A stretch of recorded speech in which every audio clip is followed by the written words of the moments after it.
As a business strategist and someone with a master's degree in business, if I were to launch a jewelry brand today, I will do it totally different and anyone can learn from this. So the first thing is I wouldn't compete on price. I wouldn't even compete on quality. What I'll do instead is use psychographic targeting because with this, the strategy will shift the focus from who your customers are to how they actually live. And I'm going to show you exactly how to do it. When most jewelry brands do their targeting, they will do something like women aged 25 to 45 with disposable income. That's basically everyone and no one at the same time. So here's the problem though. Two women can both be 32 years old. They can make £75,000 or $75,000 a year, and they can even live in the same city but have completely different jewelry needs. So here's what I want you to do. If I were to launch a jewelry brand in this day and age that we're in, here's what I'll do. I'm going to craft out 7 different avatars. Avatar number 1 will be called Miriam. Miriam is a Muslim makeup artist who performs voodoo throughout the day. This creates unique considerations for her jewelry choices. She needs pieces that are easy to remove and they are water-friendly materials that would be damaged by frequent washing, which is different from avatar number 2, which is Mina. Mina loves minimalistic aesthetics, but she also loves to dance at weddings non-stop. So she needs something simple, something sleek, something that will stay secured in places during hours of movement.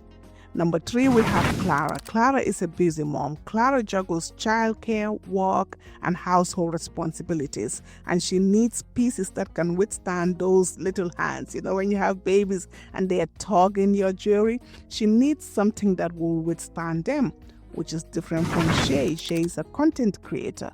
Shay is always on camera and she needs jewelry that will make an impact, that will stop people to watch. Even if they don't hear what she's saying, they will look at the jewelry and be like, okay, that looks different. Let me see what she's saying, which is different from Akira. Akira is a healthcare professional. She's a nurse and she works long shifts. So she needs something that's like, hygiene standards that will with her work that she's doing. She needs something that, that will go with the work that she's doing, which is different from Ami, who's an avid traveler. Ami lives outside of her suitcase for months at a time, so she faces this challenge. She wants jewelry that is small, but at the same time, she can use it for different things because she has small, limited parking space, which is different from Maxi. Maxi is a maximalist.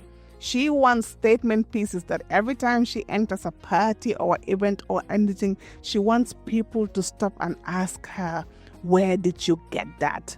Now, why do we have 7 different one of them and why does the strategy work? You notice what I'm not doing here.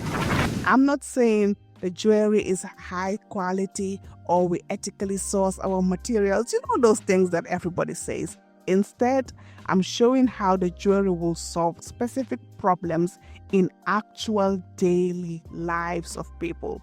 Remember, this will work because jewelry purchases are emotional and they are connected to identity. When customers see themselves reflected in your marketing, when they can imagine how your pieces solve their specific daily problem, they are more likely to connect with your brand and actually buy. So it shifts the entire conversation from here's our jewelry to here's how our jewelry will fit into your daily life.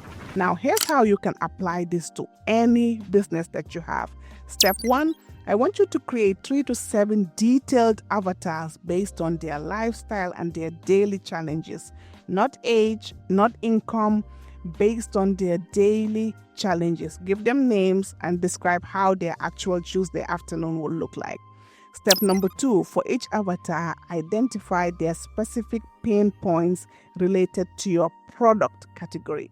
Not generic problems, specific problems. You see how I did Miriam and I said she's Muslim, she does voodoo throughout the day, specific problems. Step 3, create content that shows your product solving those exact challenges. You're going to use their language, you're going to reference their environment, and you're going to speak to their specific situation. And number 4, let them see themselves. The goal is for your ideal customers to think, this brand gets me, rather than this is a nice product. So whether you are launching a jewelry brand or any other business, stop thinking about target markets instead of, in terms of demographics alone. Start thinking about actual humans with actual daily challenges and then target each one of them. Let me know what you think in the comments, and I will see you on to the next one. Once again, thank you for watching, and thank you all to the commenters and the subscribers.